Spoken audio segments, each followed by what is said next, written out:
Selyanın ilahiden öz payı var. Başına dövrə vuran kür sayı var. Mahnılar koştular ummamız üçün. Mahnılar koştular ummamız üçün. Deyirəm mən bunu Selyanımız üçün. Doğulup böyüyüm ünvanımız üçün. Deyirəm mən bunu Selyanımız üçün. Doğulup böyüyüm ünvanımız üçün. Koymarım solumuz ola sağdan alır. Yaşadığı ədəblə əxlaqdan alır. Kişilər vardı burada dağdan alır. Nemunə ədəb bizə canımız üçün. Nemunə ədəb bizə canımız üçün. Deyirəm mən bunu Selyanımız üçün. Doğulup böyüdüyüm ünvanımız üçün. Deyirəm mən bunu Selyanımız üçün. Doğulup böyüdüyüm ünvanımız üçün. Biz onunla belə rəftar edirik. Qonağa ürəkdə yer göstəririk.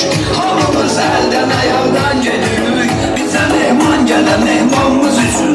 Bizə mehman gələn mehmanımız üçün. Deyirəm mən bunu Selyanımız üçün. Doğulup böyüdüyüm ünvanımız üçün. Deyirəm mən bunu Selyanımız üçün. Toya boy dəyərli ünvanımız üçün. Ay maşallah.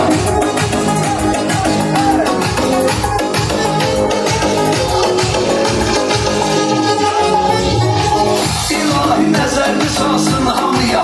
Dediyim xatirə qalsın hamıya. Selyandan salam olsun hamıya. Ölərük Azərbaycanımız üçün. Ölərük Azərbaycanımız üçün. Deyirəm mən bunu Selyanımız üçün. Doğulup böyüdüyüm ünvanımız üçün.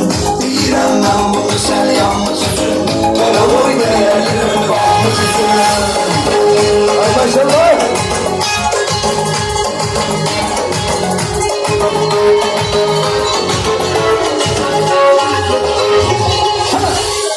Hələ oturun, bir dənə də dostlar siz gəlsin. Sağ ol Pərviz. Pərviz'e de alkışlayın arkadaşlar.